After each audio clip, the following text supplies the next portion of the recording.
こんにちは、ソニック研究員のケイティです。どうも、助手のマルルです。今回は、ソニックフロンティアに登場する超キュートな生命体、ここについて解説します。ここは今作最大の癒し。ここは今作で初登場した石型の小動物で、フィールドの至るところに生息しています。見た目や鳴き声、細かな所作の全てが最高に可愛い生命体ですが、実はこのココは、今作のストーリーに非常に深く関わっているんです。ここが何者なのかをしっかり把握すれば、今作の理解度が何倍にも膨れ上がるぜ。何かと謎が多いキャラクターですが、この動画を見ればここの正体がバッチリわかるはずです。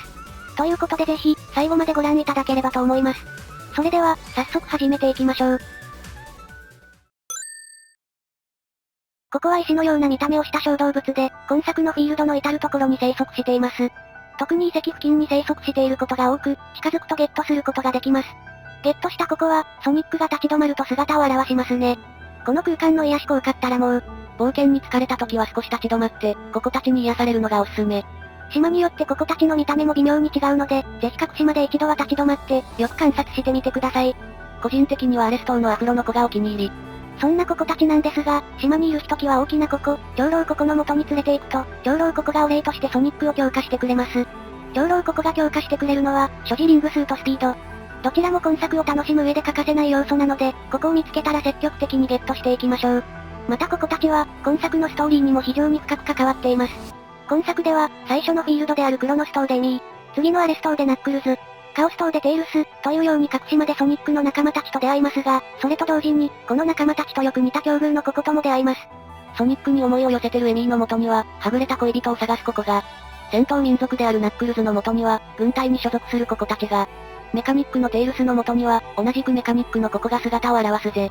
そしてエミーたちは、自分とよく似た境遇のココと一緒に行動する中で、色々な悩みが晴れたり、自分のやりたいことを見つけたりしていくんですね。ソニックのキャラたちはもともと精神年齢高めだけど、このココたちとの交流でさらに成長することに。このソニックの仲間たちが成長するシーンはどれも非常に感動的なので、印象に残っている方も多いことでしょう。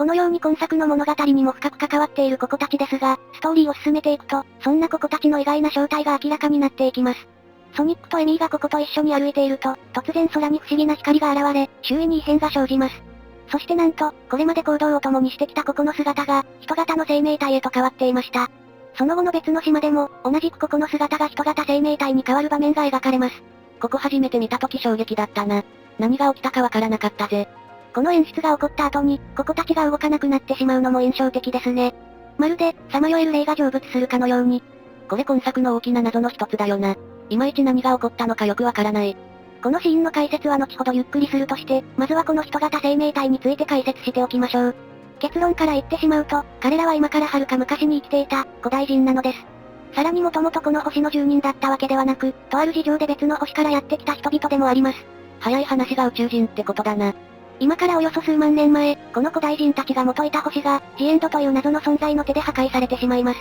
そして命からがら逃げ出した古代人たちは、ふるさとの星から持ち出していたカオスエメラルドの導きによって、後にソニックたちが生まれるこの星へとたどり着いたのです。まさかカオスエメラルドがもともと古代人のものだったとは。初登場から30年以上の時を経て、ようやくそのルーツが明かされましたね。ただ、結局のところカオスエメラルドとは何なのかという点や、カオスエメラルドを制御できる宝石、マスターエメラルドはもともとソニックたちの星にあったらしき映像も流れたので、まだまだ謎が多いアイテムであることには変わりありません。マスターエメラルドの件は本当に気になる。ぜひ今後の作品で回収してほしい伏線だぜ。このマスターエメラルドの件については、現時点では情報が少なすぎて考察しようがありませんからね。今後の展開に期待です。ちょっと話がそれましたが、ソニックたちの星へとたどり着いた古代人たちは、今作の舞台となるスターフォール諸島に居を構えます。そしてしばらくは平穏な暮らしを送っていたのですが、ある時故郷の星を滅ぼしたジエンドが、自分たちを追ってきていることが判明。古代人たちはカオスエメラルドの力を使って、ジエンドに対抗するための兵器、巨神を製造します。そしていよいよ、ジエンドとの決戦に挑んだ古代人たち。激しい戦いの末、なんとかジエンドの一部を巨神に封印することに成功します。その後古代人たちは、ジエンドが封印された巨神をデータ化し、自分たちが作った電脳空間というデータ世界に閉じ込めました。そしてそのまま電脳空間をシャットダウンし、誰かが誤って電脳空間を起動させることがないよう、エネルギー源として使っていたカオスエメラルドをどこか遠くの土地へと運び出したのです。今ソニックたちが平和に暮らせているのは、大昔に古代人たちがこの星を守ってくれたからなんだな。本当にその通りです。感謝してもしきれませんね。ですが古代人たちにとって、このジエンドとの戦いはあまりにダメージが大きすぎました。ゲーム中のやり込みをこなしていくと、古代人たちはこのジエンドとの戦いで甚大な被害を被ったために、もはや種を存続させることができず、たった一世代で絶滅してしまったということが判明します。そんな。彼らはただ平和に暮らしていただけなのに。以前の動画でも説明しましたが、ジエンドは自らを宇宙の最低者と称し、様々な生命を滅ぼしてきました。そんなジエンドの身勝手さに、心底怒りを覚えますね。マジふざけんなよあいつ。あれ、でも確か古代人って、あのキャラとの繋がりがあるんじゃなかったっけか？その通りです。それでは続いて、古代人とここにまつわる謎について紹介していきましょう。古代人とここにまつわる謎は、主にこちらの3点です。古代人とここの関係。ここの成仏は何だったのか。古代人はその後どうなったのか。順番に解説していきましょう。まずは古代人とここの関係についてですが、ここで注目してほしいのは、古代人の胸元です。どの古代人も胸元にここみたいな奴がいるな。そう、まさにこの古代人の胸元にいるのが、ここなのです。政治の話によると、古代人にとってここというのは、お守りの一種だったそうです。どうやら古代人たちは非常に信心深い人種だったようで、例えばゲームの終盤に訪れる裏のストーンには、祈祷と黙想用の場所があったりします。島のあちこちにある石像たちも、何かしらの崇拝対象だったようですね。このように古代人たちは、何かしらの信仰が深く根付いた文化を形成しており、ここを身につけることもそういった信仰の一部だったのでしょう。ですが、もともとここには石や記憶を保存する機能はなく、本当にただのお守りだったようです。またこちらは明確に言及されたわけではありませんが、おそらく自立して活動する機能もなかったものと思われます。でもゲーム中のここはみんな自由に動き回ってたぜ。あれはどういうことなんだ？素直に考えるなら、死んだ持ち主の強い未練がここに宿ったことで、ただのお守りだったここが動き出した。そしてソニックたちの手によってその未練が断ち切られたことで、ここに宿っていた持ち主の魂が成仏し、ここはまたただのお守りに戻った。といったところでしょう。まあそういうことっぽいよな。はっきりとは書かれていないけど。ところが、今作の英語版をプレイしてみると、こんなセリフを垣間見ることができます。おそらく古代人たちがここを改造したのだろう。それかここたちは、古代人たちがいなくなってからも、彼らの記憶を残したかったのかもしれない。この文章の後半部分は日本語版とほぼ同じですが、注目すべきは前半部分。このセリフによって、ここたちが自立して動くようになったのは心霊的な話ではなく、古代人たちがここを改造したからだ、という可能性が浮上します。そしてそうなってくると今度は、なぜそのような改造を施したのか、という点が気になってきますよね。ここからは私の考察になるのですが、おそらく古代人たちは、自分たちの記憶や意志を一時的に保存するために、ここを改造したのではないでしょうか。古代人たちは、自分たちの子孫をはじめとした後世に生きる者たちのために、電脳空間というデータ世界の中に、自分たちの知識や歴史、意志や記憶などを保管していました。しかし、ジエンドとの戦いが起こったことで、古代人たちはこの電脳空間が使えなくなってしまいます。あ、そうか。巨神に封印したジエンドを、その巨神ごと電脳空間に閉じ込めたんだったな。当然巨神を閉じ込めた後は電脳空間をシャットダウンしたでしょうから、古代人たちは、その後の出来事を保管する術を失った。そこで、自分たちがずっと身につけていたお守り、ここを改造し、一時的な記憶や意志の保管場所にしたのではないでしょうか。つまり USB みたいな感じってことか？まさにそんなイメージですね。ただし、やはりそこまで大きな容量は確保できなかったため、基本的には持ち主の記録のみを保存する媒体になった、といったところでしょうか。なるほどな。でもそうなってくると、ここを動けるようにしたのはなんでなんだろう。今の話が正しいとすると、古代人たちがここを改造したのは、ジエンドとの戦いが終わった後ということになります。ということはこの時点で古代人たちは、自分たちが絶滅するかもしれない、と悟っていたはずです。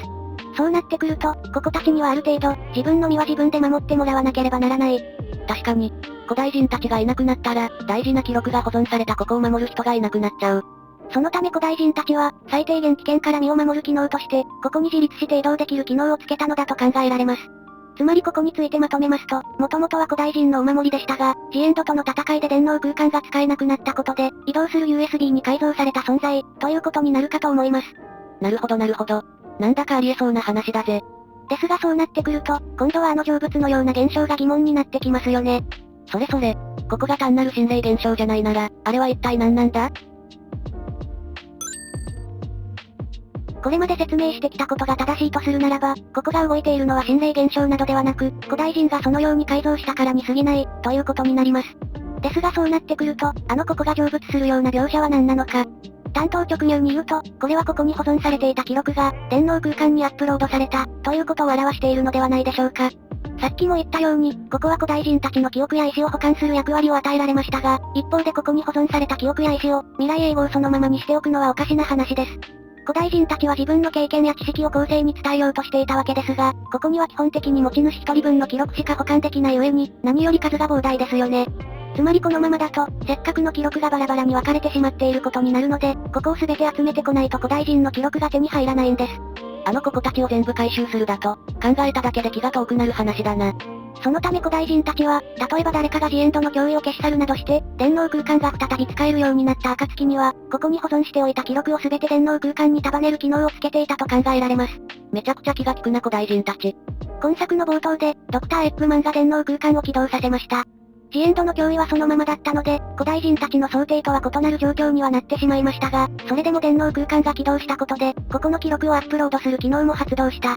その結果が、成仏のような描写だったのではないかと考えられます。なるほどな。記録をアップロードしたことでここの役目も終わったから、動かなくなったってことか。おそらくそういうことでしょう。でも、一つわからないことがあるぜ。もしここにそういう機能がついていたなら、なんで電脳空間が起動したタイミングでアップロードされなかったんだろう。この時差は何なんだ？これも完全に予想にはなってしまうのですが、おそらくここに保存されていた古代人の記録は、長い年月の中で劣化していたのではないでしょうか。我々の使っている USB やハードディスクなども、ある程度時間が経つと中のデータが破損したりしますよね。同じような現象が、ここでも起こっていたのではないかと考えられます。そしてデータが破損した状態では、電脳空間へのアップロードはできなかった。そのため、電脳空間が起動した直後には、ここのアップロード機能は発動しなかったのだと思われます。ということはつまり、成仏したここたちは、どっかのタイミングでデータが治ったってことか。その通り。ここのデータが治る条件は、2種類あると考えられます。まず一つ目は、欠落した記録と同じ行動をとること。これにはクロノス島にいた先生と生徒、アレス島の兵隊たち、カオス島のメカニックここが該当するかと思います。クロノス島の先生と生徒は、お互いはぐれてしまったところから再会する。アレス島の兵隊たちは、任務を全うする。カオス島のメカニックここは、砲台を正しくメンテする、といったように、みんな特定の行動を取った後に動かなくなりました。ちょっと待って、つまり彼らは生前やり残したことを達成したから成仏したんじゃなくて、もともとやり残したことなんてなかったってことか？私の考えではそうです。ここに保存されてたデータが破損していただけで、彼らはみんな、生きてる間に自分の使命を全うした。うわなんだそれ、めちゃくちゃエモい。そして、データを修復するもう一つの条件は、島自体に記録されたデータを使うこと。これには、過去の映像が映し出された後に動かなくなったここたちが該当します。カオス島でのテイルスの発言を見ると、どうやらスターフォール諸島自体にも、島の出来事を保存しておく機能があるそうです。つまりあの時何が起こったのかというと、一部のデータが破損したここが、持ち主にゆかりのある場所を訪れる。そこで島自体に保存されていた記録によって、破損していた部分が修復される。この時修復されたデータが、例のムービーで映された記録だったのでしょう。そして、晴れてデータが完全なものとなったタイミングで、電脳空間へのアップロード機能が発動。ここは役目を果たし、動かなくなった。これが、ここの成仏の真相なのではないかと思います。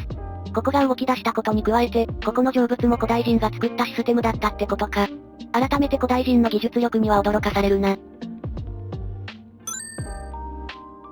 それでは最後に、ジエンドとの戦いの後、古代人たちがどうなったのかを見ていきましょう。さっきも言ったように、ジエンドとの戦いで甚大な被害を被った古代人たちは、すぐに絶滅の一途をたどることになるのですが、その前に彼らはスターフォール諸島を出て、世界各地に散らばっていきました。そしてソニック世界のいくつかの場所で、この古代人たちの痕跡を垣間見ることができます。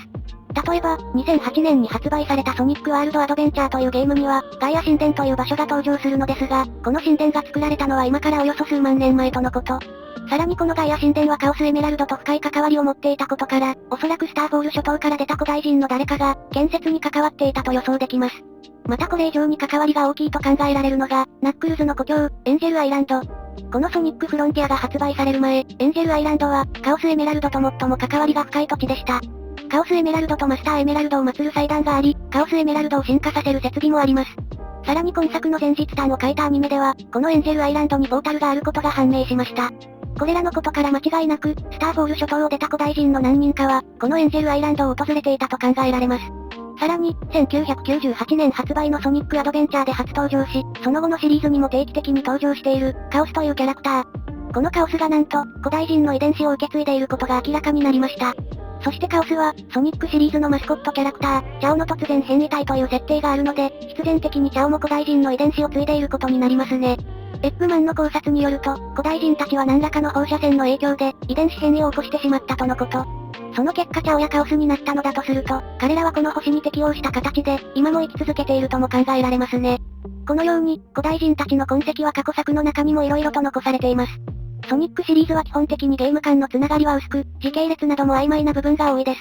ですがもしかすると、今後この古代人たちを核にして、これまでのソニックシリーズが繋がっていくのかもしれないですね。そう考えるととてもワクワクします。今作は評判も売り上げもすごくいいから、制作者側もこの方針を続けてくれると嬉しいな。ぜひとも期待したいですね。30年以上に及ぶソニックシリーズが全て繋がってくると、めちゃくちゃ壮大な世界が生み出されることでしょう。今後のソニックに大注目です。以上、ソニックフロンティアのマスコットにして超重要キャラクター、ここについての解説でした。今作は本当に考察しがいがあるな。パッと見わからないことが多いですが、その分どういうことか考えまくるのが超楽しいです。他にもソニックフロンティアの動画をいくつか投稿してるので、今作のストーリーがよくわからなかったという人はぜひ、色々見てみてくださいね。そして動画が気に入っていただけましたら、いいねやチャンネル登録をぜひお願いします。たくさんのコメントも待ってるぜ。それでは、次の動画でお会いしましょう。